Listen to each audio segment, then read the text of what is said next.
Hey everyone, deja vu. Last week I started our episode with a quick blurb from Meagan, just letting you know that we had some audio technical issues last week. Thankfully, this week was better. We still had a couple of instances where some of the audio seemed to overlap or there was a little bit of an echo. We're not really quite sure what's happening. Amanda and I don't have a sound engineer on staff or anything. It's just the two of us doing our best. We've been using the same software and the same process and the same equipment all season, so we're not quite sure why all of a sudden we're having some issues, but we thank you for your patience while we work on sorting it out. If you can believe it, next week is our final episode of season one, and so we will continue to troubleshoot, and definitely by season two we should be back up and running. Hopefully next week it's not deja vu part 3 with me popping in to talk about sound issues, but we appreciate your patience, and there's some awesome content in here. We had a guest this week who's talking about resparking joy in learning, so we hope you'll stick with us as we work through it. Thank you. Welcome to Homeschool Moms Unfiltered. I am your host, Meagan, and my amazing co-host is... Hi, I'm Amanda. We are your messy, imperfect homeschool moms. We both love homeschooling, correct? Yeah. Yeah, love it. We love being with our kids. We're not those parents that can't wait to get rid of their kids. But we will never show up here like shiny influencers and tell you that our lives are perfect all the time. Homeschooling is awesome. We love homeschooling. But that doesn't mean that some days aren't hard AF. Okay? So here we go. Yeah, right. And, it's important to take a minute to just say that we are recording this at the tail end of election week, election season 2024 here in the US. Now, more than ever, it is essential to find safe spaces for progressive secular people, but homeschoolers especially. This is what we have worked, really so hard to build here, is just that safe, secular, progressive space for people. So if you believe that Black Lives Matter, if you believe love is love, no human is illegal, women should have freedom of choice, and all of those other virtues that celebrate differences rather than utilize them as a tool for alienation and, just all of that. Welcome. We're your people. We know it's a hard week, a hard month, probably a hard few months to come, probably some hard years to come, but we're here. And yeah, we're glad you found us. Yes, welcome. So we know that many members of our community are scared and heartbroken this week. We've talked to a number of you in our private Facebook group and things like that. It's a hard week to kind of resume any semblance of business as usual. Here we go. So we will do our best this week to respect the heaviness of the week while providing you with information on our topic of the week. So we will be discussing today a topic that I'm super excited to hear more about, and it is the idea of resparking a joy of learning or a love of learning in your kids. And this is a weak spot for both Amanda and myself. We've been homeschooling our kids since they were really pretty young. And even though my oldest had a really traumatic and crappy public school experience, he still loved learning. He absolutely loved learning, and he was sparked and interested. And so both of us have kind of been raising information sponges this whole time. And that's not always typical. Yeah, exactly. So, when we get questions from parents who are maybe pulling their sixth grader or their ninth grader, and they're trying to reignite that fire, of course, we've got thoughts. We've always got thoughts. But we are far from experts, okay? And that's where our guest today comes in. So we'll welcome Danielle Calhoun here just momentarily.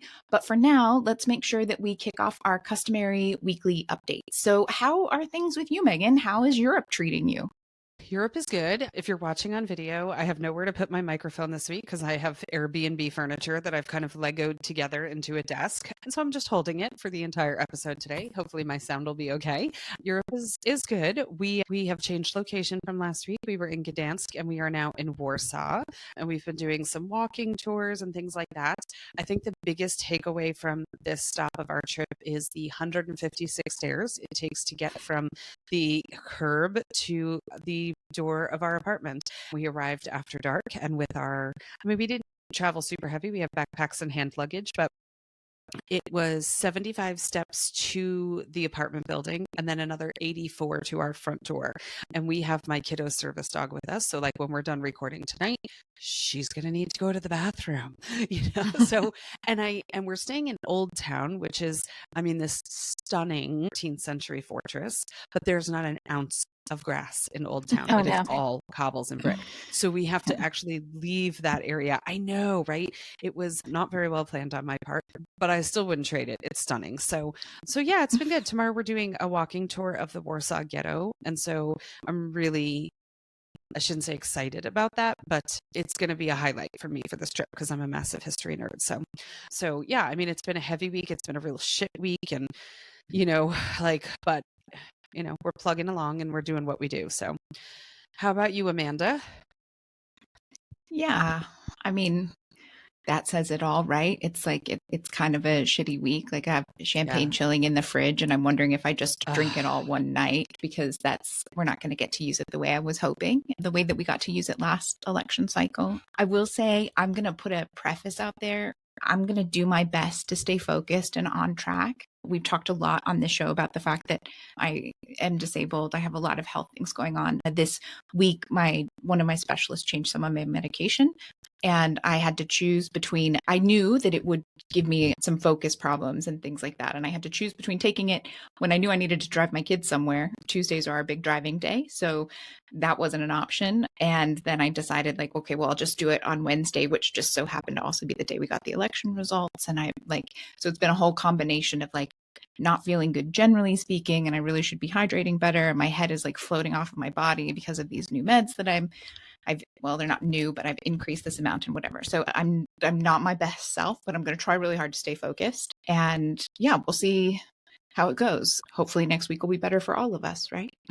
Yeah. I mean, I think no worries. I think everybody's a little bit banged up for various reasons this week. So yours are different, but I think we're kind of, you're in good company. So I know, right? I mean, it's that thing.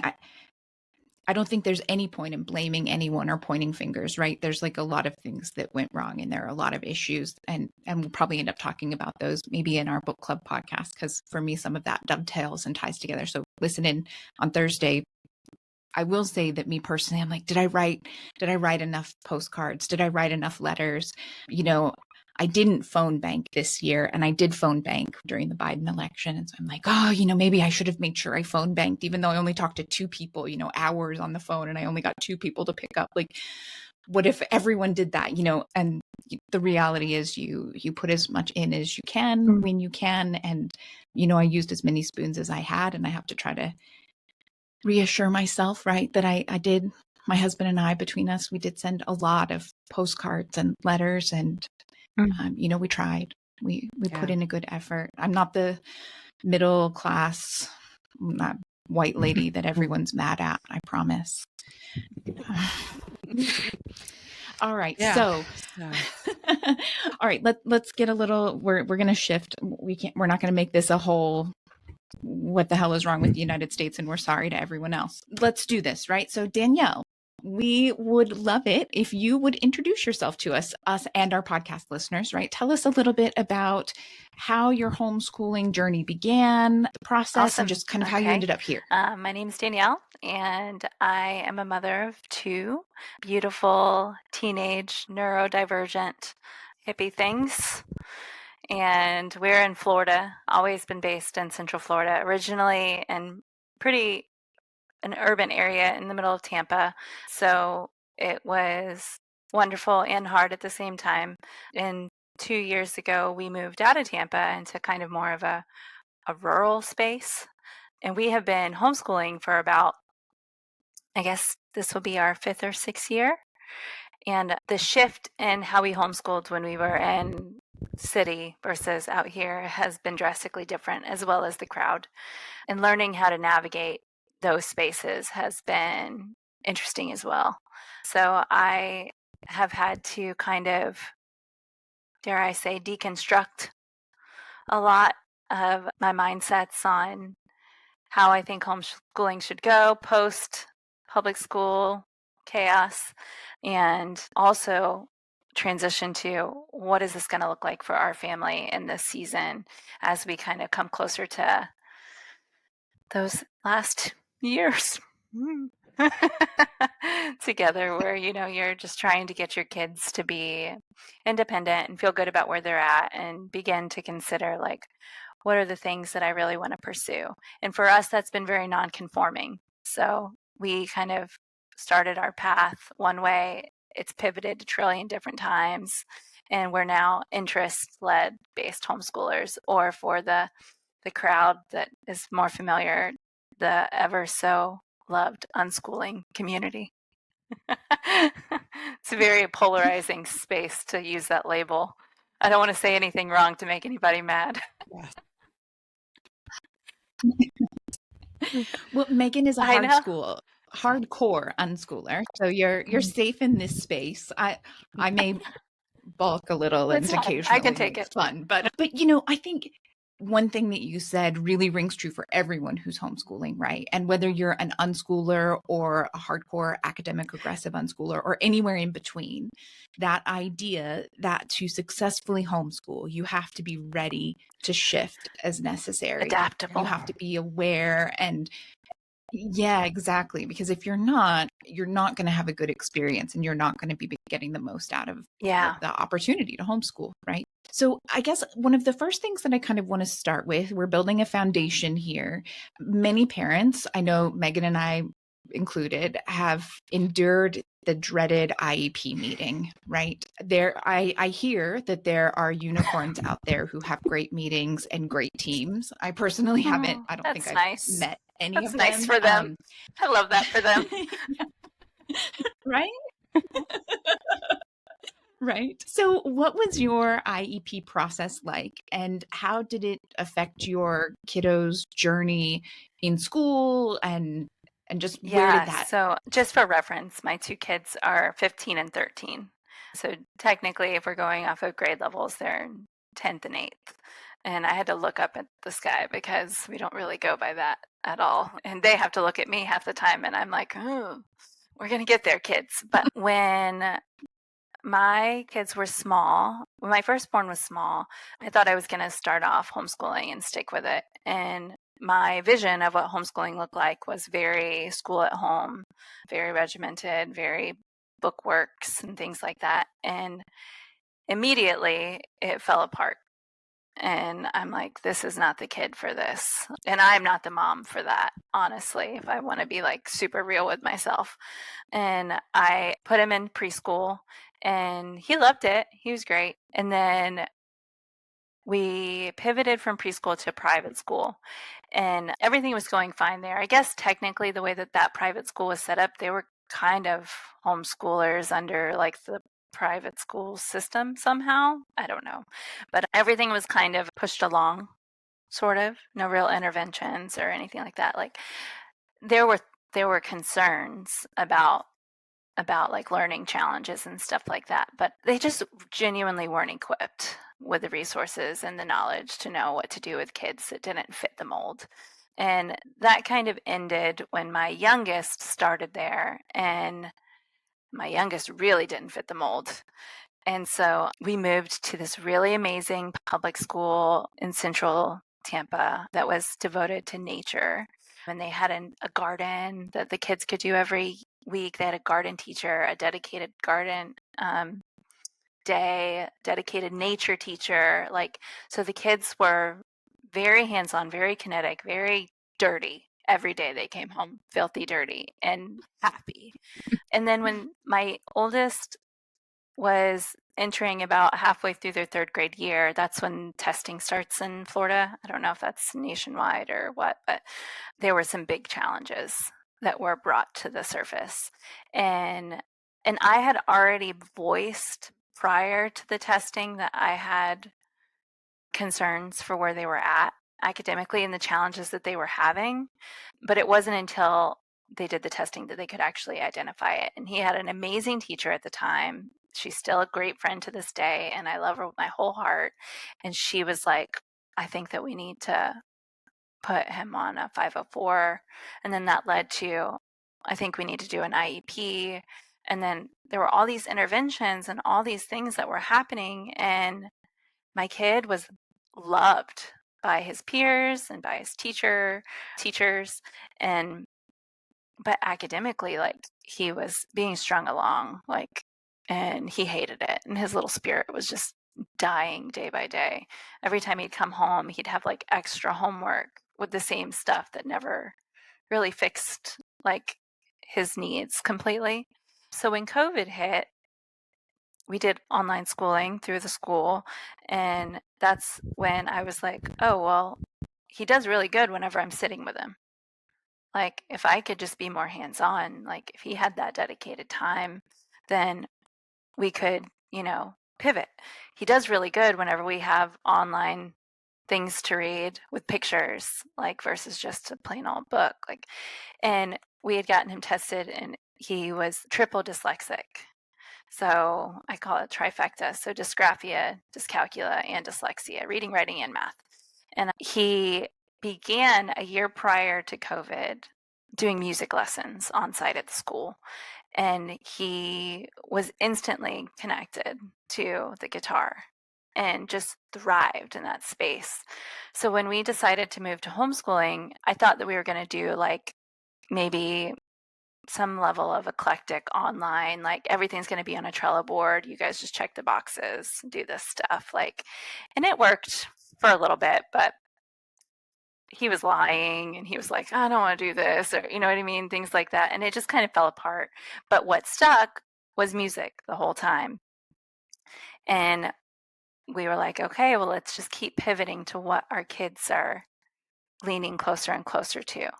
And really, the re-sparking learning has never been an issue for my youngest child.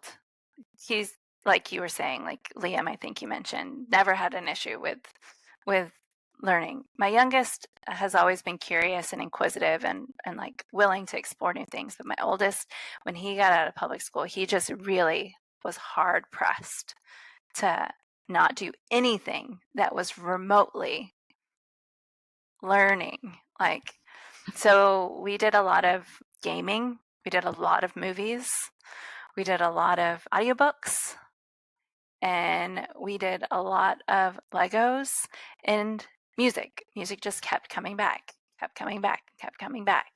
And I was like, okay, well, we're going to hack this space and this season that we have together to best fit your needs. So sure, we aren't going to officially do ELA program or something like that, but I will get every version of graphic novel I can find for every required reading that a kid would have to read in high school or something like that. Or we would read the audiobooks, and then we were still doing interventions on the side as well. So it made it more attainable, approachable for him, and just gave him space to see that, like, we're not going to be worried about these things. You're not stupid. Your brain is a literal gift to the world. And we reframed a lot of those challenges that the school kind of stigmatized in a way that would better suit him. So like we looked up famous dyslexics and the statistics of famous dyslexics and how they're like the top, I don't know, 50% of CEOs and things like that. Like, and just showing them that like both my kids have different neurodiversity challenges and they're both twice exceptional, but they just showing them that like these things that you are battling with are hard, and the better we learn to understand them and work with them instead of against them, the more we're going to enjoy this process. I think for them to learn to trust me as a leader, as a teacher, as a guide was really important, just as much as it was important for me to trust them. So like, and to trust myself, because I think, you know, as moms, like me personally, I really suck at trusting myself. Like I'm working on it, y'all. Like I'm working on it, work in progress. But just knowing that like learning is literally always happening, and I would take days, like I would be very intentional with my seasonal planning, even though it was unschooling, where I would sit down and I would write like, okay, this is what they're really into right now. What are they learning from that? Before ChatGPT existed. Now you can just plug it into ChatGPT and it'll tell you.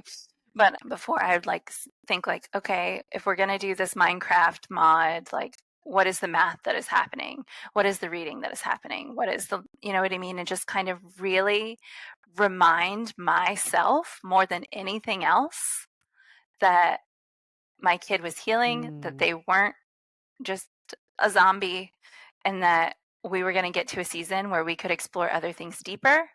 I just had to sit in this for a minute. Yeah. Give them space.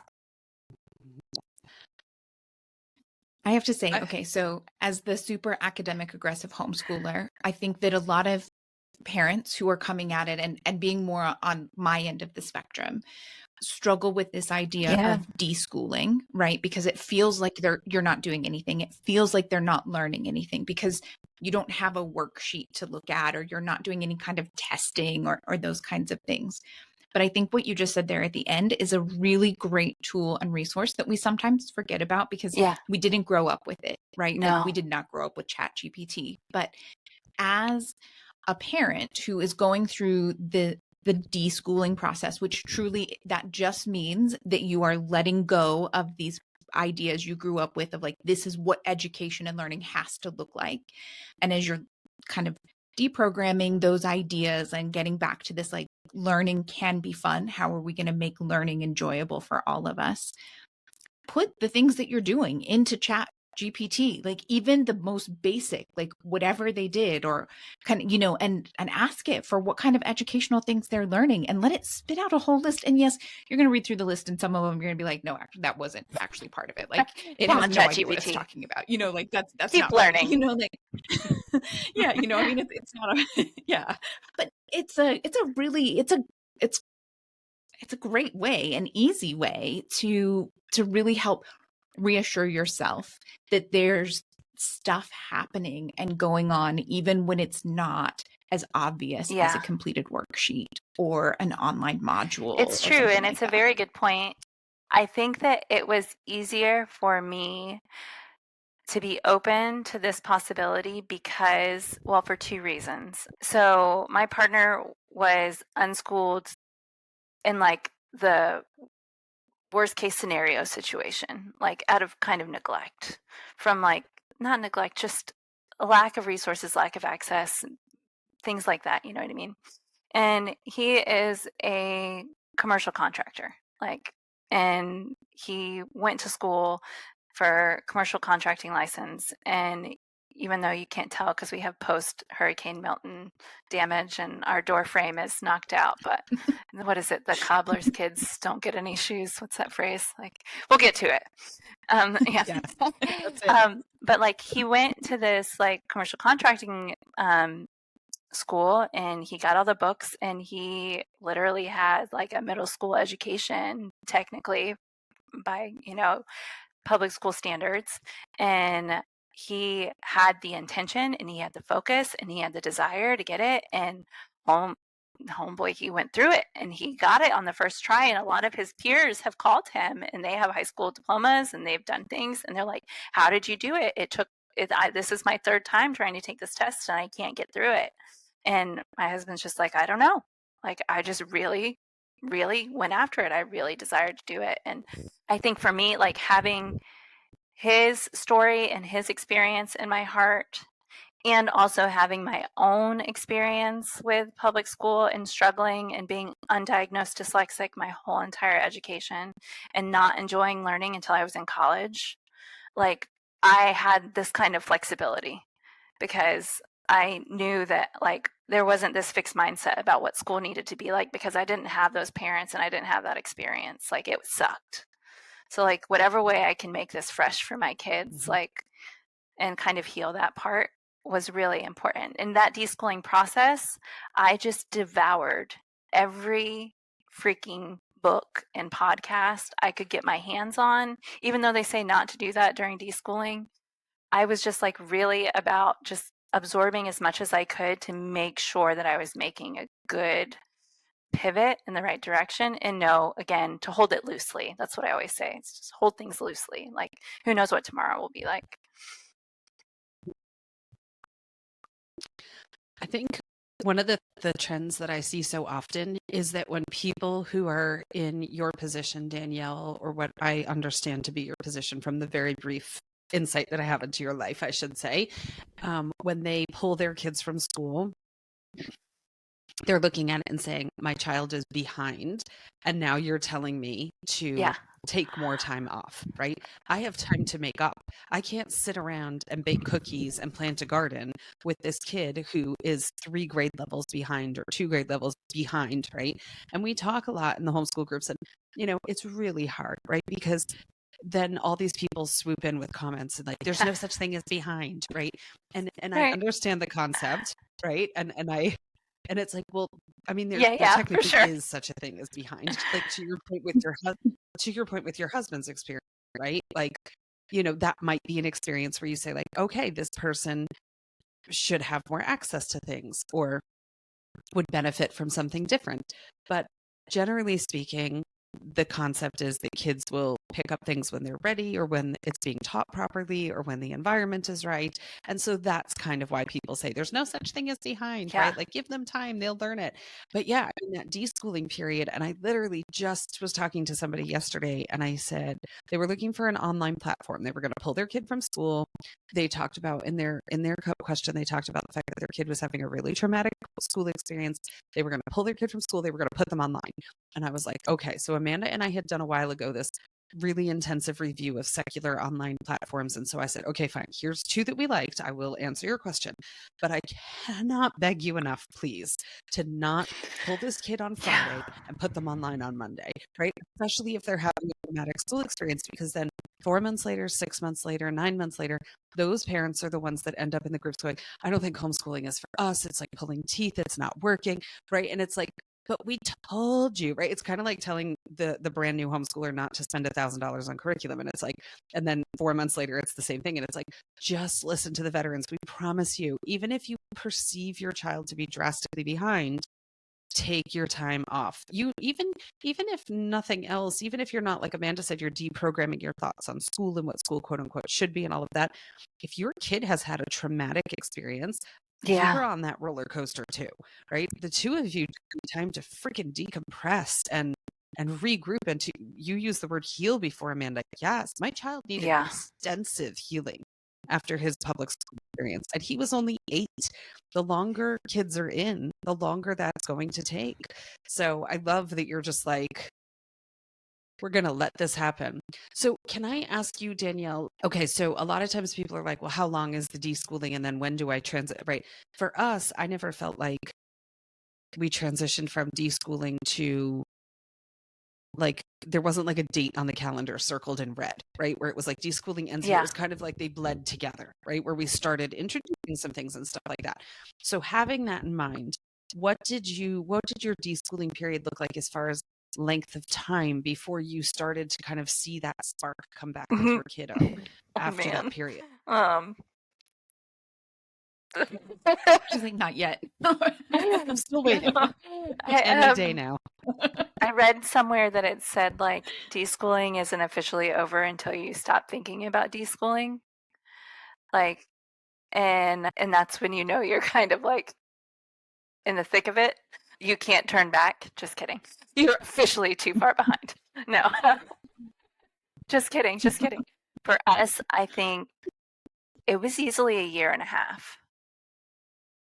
Like, and there are still times. I also read that like if you ever push your kid or try and like, maybe you're not doing it consciously, but maybe you're like subconsciously trying to like coerce them into doing something learning based, and they have like educational trauma that like triggers the process all over again. You have to start all over with deschooling. I think I've probably unintentionally done that about a billion times. Like with my oldest, my youngest is puppy dogs and rainbows all day long with learning, but my oldest particularly is just I love that child. He's just very resistant to anything that isn't completely his idea, and that's what makes him amazing. Like, and reminding myself that like, hey, chill out. Like, he's got this. So for us, I'd say probably a year and a half. Yeah. And then I also just wanted to kind of tag on to what you said about reading and listening to everything you could get your hands on during your deschooling phase, which is ill-advised, quote unquote, according to them, whoever they are, right? For me personally, if there is unknown, which is like, well, what comes after this, right? Like, okay, fine, I'm deschooling, but what comes after this? If I don't know what comes after it, I will stress about it the entire time, which kind of negates the purpose of this brilliant blossoming of deschooling, right? And so, yeah, I think if that's your personality style, it could be helpful to do that. So for me, I need my questions answered. Otherwise, they just cycle in my head and I stress over them. And we say Amanda is silver lining Amanda, and I'm like red terror alert level person. So like I will hit the red terror level thinking like of all these things. So if you give me information, I can deschool more calmly, as calm as I get. Yeah, I'm flexible. I'll hold things loosely, but at the same time, you bet your ass I'm going to be somewhat OCD, because I do have OCD, like about covering my butt because I'm in state of Florida and who knows what could happen, even though they're pretty lenient on homeschooling, but also on reassuring myself that we're doing all right.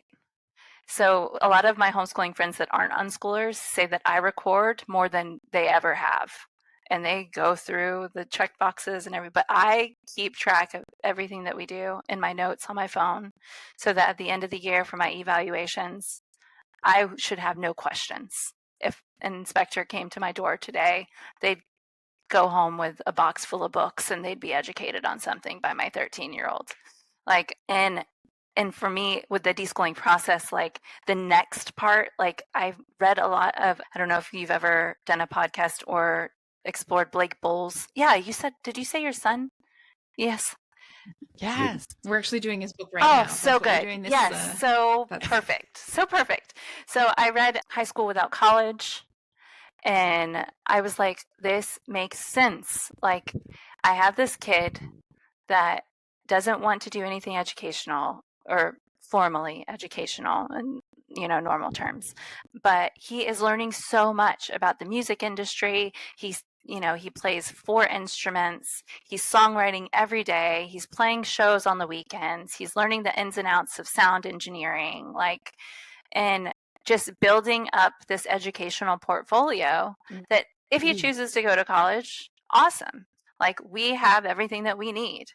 And if he doesn't, he's going to be hireable because we built that foundation based off of what was going to last him throughout life. And that is most definitely, in his case, music as the core pillar. All right. So if there's a wonky edit here, friends, it's my fault, right? I'm in Warsaw and apparently my internet was just like, I'm going to have a moment. So there might be a weird edit, just saying. But back to the convo, right? Okay, so we unschool as well, but I don't know that any two families unschool the same. So what does a typical day, week, month, etc. look like in your house, Danielle, with your kids? Sure. So I wanted to caveat on the 8 types of learning. So like when we first started, we wanted to really like explore like where were my kids like really, and we learned about the 8 types of learning, or the 8 types of intelligences, which means each person is more inclined to a different kind of higher thinking in a different topic field. So my oldest is definitely more musical intelligence wise, whereas my youngest is meant for the trees. They are nature hiking to the max. And when we made this pivot to unschooling, it was something that we learned slowly. For one, how to navigate hacking my oldest learning challenges with an IEP minded kind of accommodations way, but also learning how to navigate my youngest more social emotional challenges, being neurodiverse, and some things that keep peopling hard for them. Humaning, anything to do with humans, they just don't want anything to do with it because they're literally meant for the trees. Like, so for us, like, finding that balance has been really fascinating because they are on two totally opposite ends of the spectrum with regard to their needs and their interests, and just kind of building the bridge and the compromises and navigating those things. So for us, every year, I try to start something in the fall, but I feel like periodically we kind of circle back to like goal setting. I know you guys just did your podcast Did episode on Amanda that, loved it. where we, It was right up her alley. yeah, awesome. And it doesn't have to be like super strenuous goal setting. It's just something where we're like, what do we enjoy doing more of? What do we want to explore? What are we curious about that maybe we want to see, like, hey, is this working? Is it not working? What do we want to stick deeper into? And just like keeping those heart check-ins kind of a thing. Like, are we going in the right direction together? How can I support you better? And I think a lot of times unschoolers get a bad rap that they just are like hands off, but really these kids, man, these unschooling kids, they require a certain level of hands-onness that is extra to the max compared to their peers from what I've observed. I can't speak for all of them, but and so I just really have dedicated this last 5 years to being like, what's working? What can we do more of that makes you happy, that makes you ignited, that keeps you alive and curious, and asking a lot of questions and just being engaging. So that's quarterly, I'd say, roughly. If we kind of skip more to like a weekly level, it's a lot of hardcore electric guitar and loud amps, which my child with sensory processing disorder does not like. So there's a lot of loud music in our house a large majority of the time. And we've just like learned to live with it. So if my oldest is practicing for a gig or whatever, then my youngest is outside 30 feet up in a tree, like sitting with the ants. Literally came in today and said, I followed the path to the ant trail all the way over to Mike, our neighbor, all the way over to Mike's shed. And it looks like they went from our house to the neighbor's house following an ant trail. And I'm just like, this is awesome. Like, this is great. I'm glad that you did that. A lot of carpooling my oldest to practice and multitasking that time with my youngest in parks and hiking and biking. A lot of audiobooks in the car. Together, we listen to a different audiobook pretty fluidly. It's been our thing since we started, and it's wonderful. Like, I never would have been an audiobook person prior to homeschooling, I don't think. But it's the one thing that we really connect with together, the three of us. My husband's working, so he doesn't really get that. But it's fun to have these inside jokes with my kids that he's like, what are you guys talking about? I was like, oh, it's a book. You know, a lot of graphic novels, a lot of friend hangs, Google hangs, a lot of gaming. My oldest does a lot of songwriting and online recording of new songs that he's picked up, figured out, whatever, for his bandmates, figuring out lyrics, things like that. Whereas my youngest is more introverted and is wanting to do like high school biology and zoology advanced and a lot of bike riding, a lot of hikes, a lot of vivacious reader, just going through every book they can get their hands on. Like the last few years, I think that they've averaged 70 books read a year, like, and they're not audiobooks, they're big, huge honkin' chapter books, and they're about like, I don't know if you've seen the book, like How the Snail Eats the Leaves or something like that. It's a whole book devoted to snails eating leaves. They just told me from another room. And they listen to a lot of podcasts that are about nature and science and things like that, Legos and gaming in their end and baking. So less peopling, but a lot of outside time. And these two kids, I'm grateful for them. I feel our closest homeschooling friends are very much aligned with us ideologically. So whenever I say this next part, it's going to sound hard to believe that they're aligned, but they're a family of 10. a family of 10. And this beautiful mother, I don't know how she has time for each of her child's needs, because I'm just over here with these 2 kids trying to make these 2 kids' lives perfect and aligned with their needs. But she's got like 8 children. They come from different backgrounds and things like that, and she's just like honoring each kid as best as she can. And she's not an unschooler, but they kind of are. So in the event that you hear loud noise in the future, it's because half of those kids are going to be back at my house any minute. But that's just the nature of, being a mom, just trying to figure it out, trying to honor your kids and make sure that you're doing right by them. I think it's interesting you said like that you figured out kind of what makes your kids tick, right? And you have your nature loving kiddo. Amanda and I have talked about before how the default these days seems to be like the kid comes home, the kid goes online, right? It's like, I need an online program for this. And listen, if you are a single working parent or a disabled parent, whatever, and the spoons you have are online Yes. go, right? We do not judge. But I think sometimes that's the default because people don't realize other pathways, right? And so sometimes that's the case as well. And I'm thinking, like, could you imagine having brought them down in front of like time for learning or something, right? Like what a mismatch that would be to what you've just described as their personality. So taking that time to really, because we think we know them, but the reality is when they're in school, they're gone more of their waking hours than they're home. So it's tough. Yeah. And we're not seeing their authentic selves because they're not in an environment where their authentic selves are embraced or welcomed or brought out either. So when that's part of that deschooling process, right? Seeing who they truly are. They don't have the space to be able to even figure that out, to even think about it. Or at least that was our situation in public school. Like they didn't have the capacity to even explore what they were about. So yeah.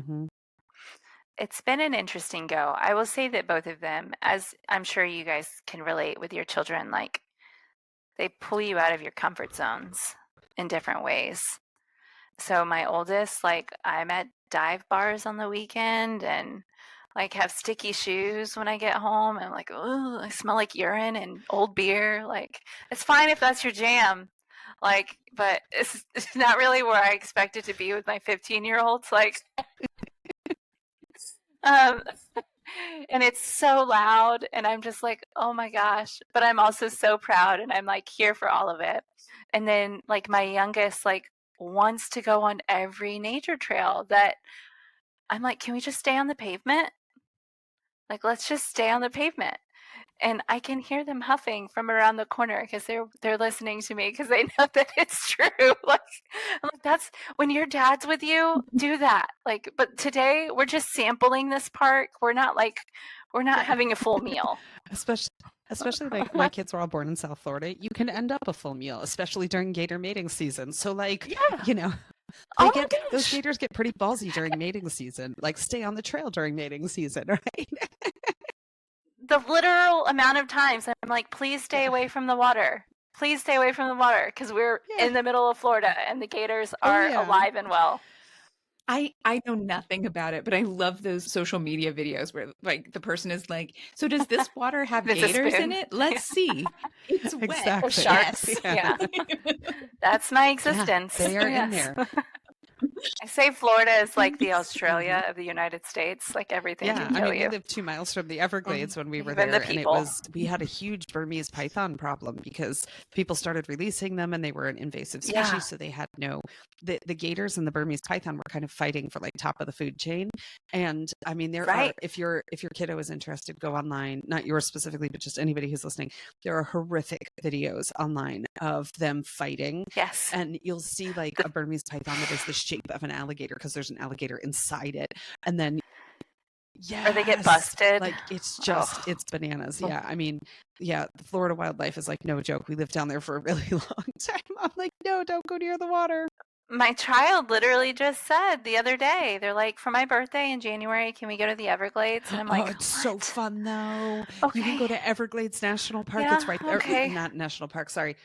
That's what they want to fair, do. but you can go to, what's the one I'm thinking of? Holiday Park, and you could do the fan boats and like the whole thing. I have a question, and I'm sure that it will vary in every homeschool, right? But I'm curious, in your specific homeschool, how has your homeschooling changed and morphed from when you first started, that kind of day one, up to now? Like, what would you say are the biggest changes between what you were doing and I what you think are doing now? the biggest thing has just been listening and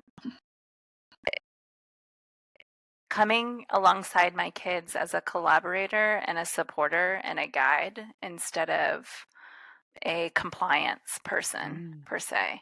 And just like, and that's fine if that works for other people because that is people's jam and I get that. But for us, like, I really had to, I started off with this is what we're going to do. We're going to go down this checklist. We're going to do this system. We're going to do the XYZ.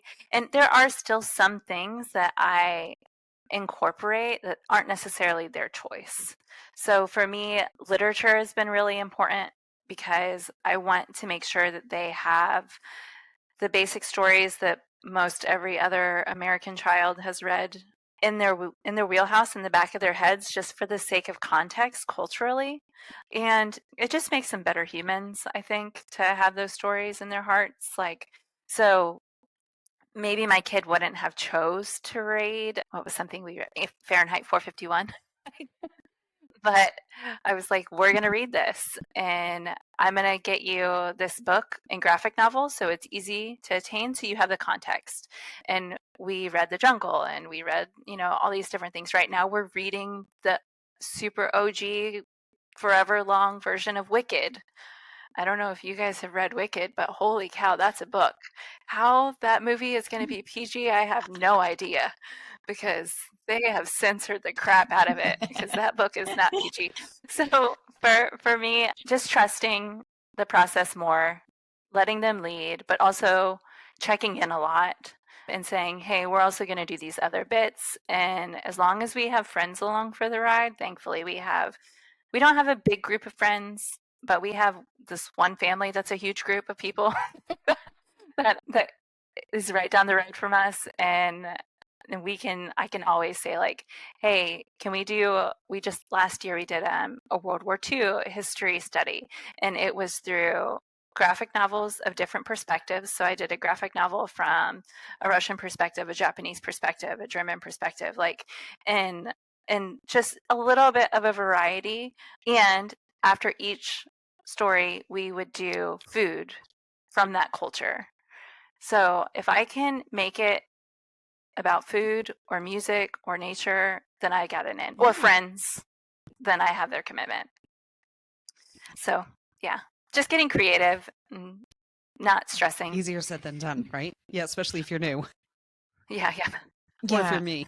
Yeah. Yeah, also very true. Yeah.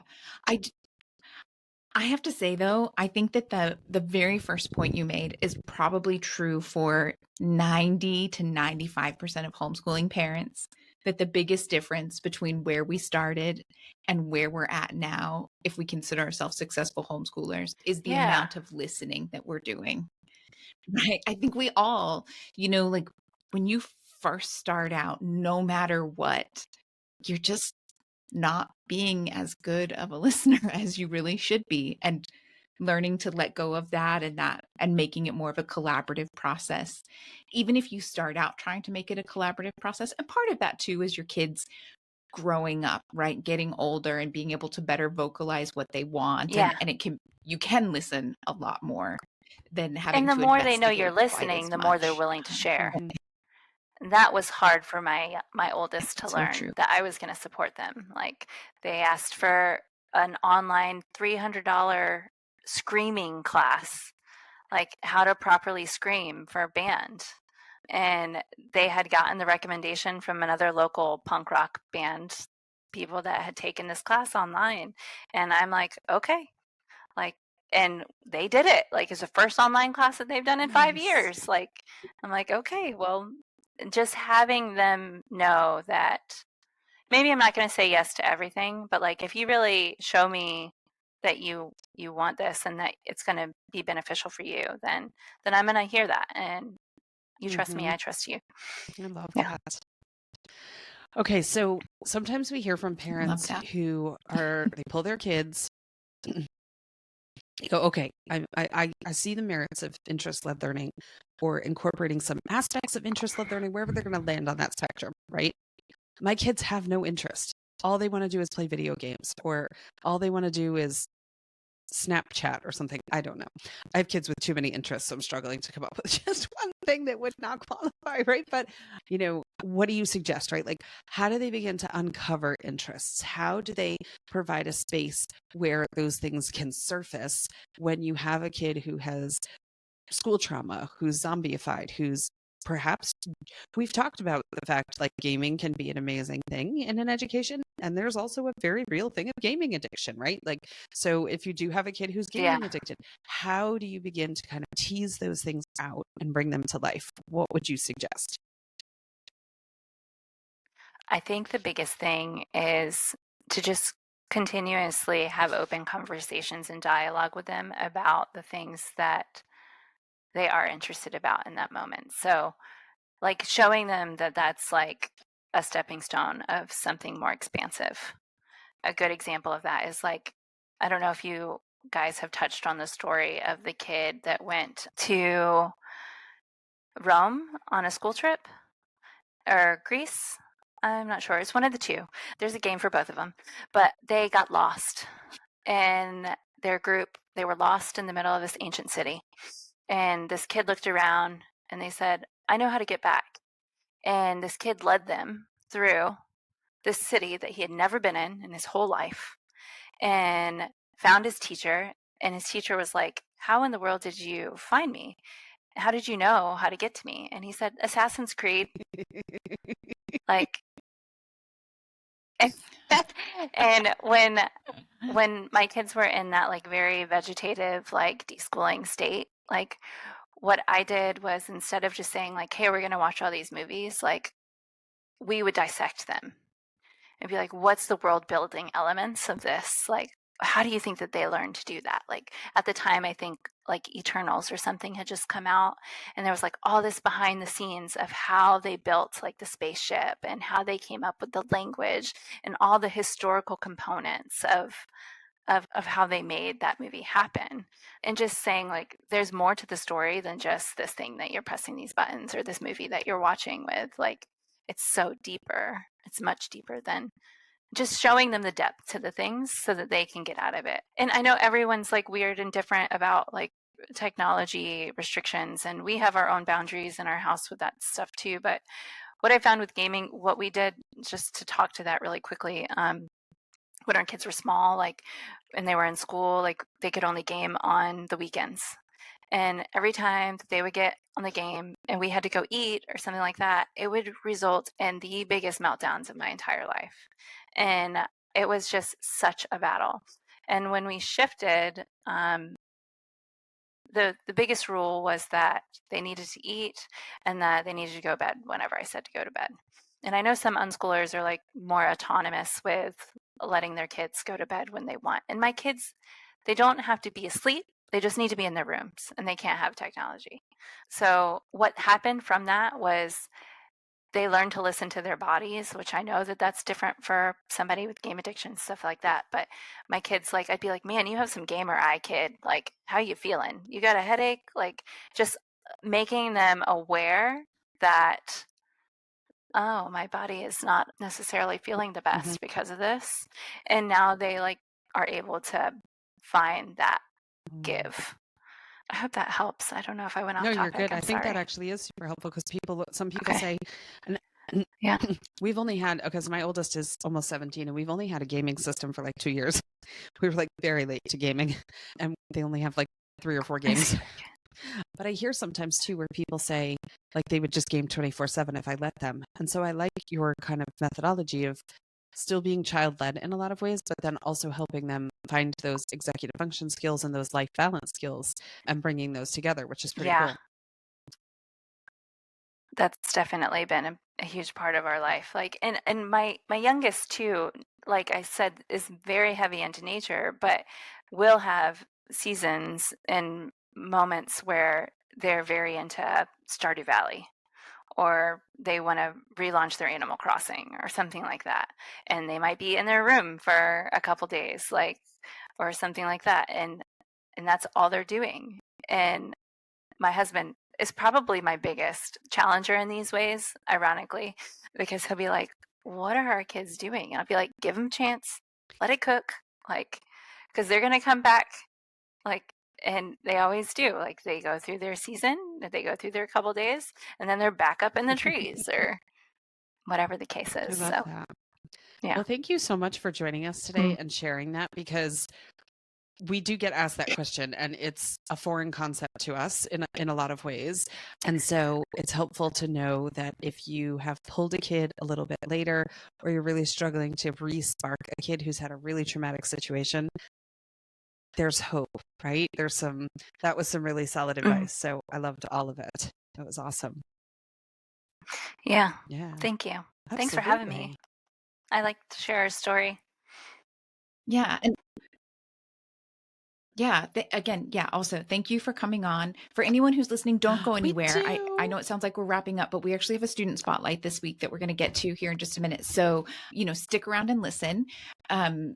Yeah, and again, thank you, Danielle, for joining us. I know you present around different places and you have a presentation and things like that. So if anyone wants more information, definitely check her out. You can find her on So social Thank media you. and all that Thanks. good jazz. we always enjoy getting to share the success of a fellow homeschooler.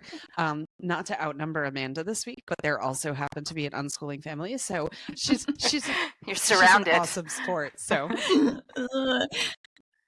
That's it. That and the book club. I'm like, oh gosh. Oh, sorry. you're doing awesome. I'm hanging in there. Okay, so perhaps potentially less unschooling-ish. Before we hop into our student spotlight, we just want to remind you that we release a unit study every month, which is also not terribly up Amanda's alley, but it's slightly more academic. So we're leading in the right direction, right? So November's unit study, it's a theme every month, right? And I love the unit study because I get to just completely nerd out and come up with resources and activities and all kinds of stuff. So did you know that November is Aviation History Month? So that is our most recent unit study.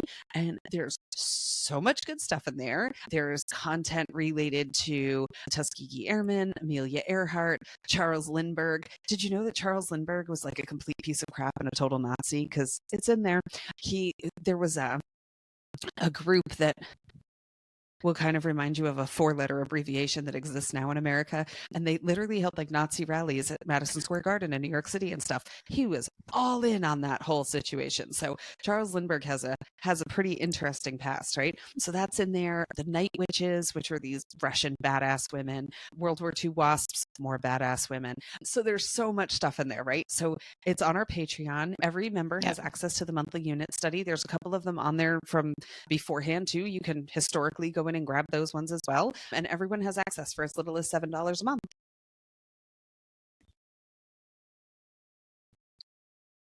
Absolutely. So here's the thing, right? We vet all of the resources, books, articles, videos, like all of it. If it's in there, we already went through and vetted all of the resources that we use to build the unit studies. You don't have to spend your time doing it, and you can rest assured that it is inclusive and accurate.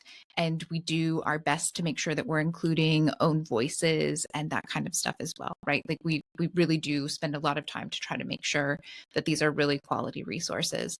Every Patreon member has access to the unit study, again, like Meagan said, for $7 a month. And then we also have the VIP level, which gives you the unit study, but it also, for only $12 a month, gives you 2 live meetings every month with us. So you've got like one that's more of a homeschooling Q&A. It's great when you're just trying to figure out what you want to do, or you want to bat some ideas around about, we want to do more interest-led learning, but we're kind of stuck, or we really need some curriculum refresh stuff, but I'm just not really sure. Have you heard of anything? Like, what are your favorite gifted programs? What are your favorite programs for kids who are struggling with reading? Whatever it is, that's a great place to come and have those conversations with us. We're both always there and happy to have conversations.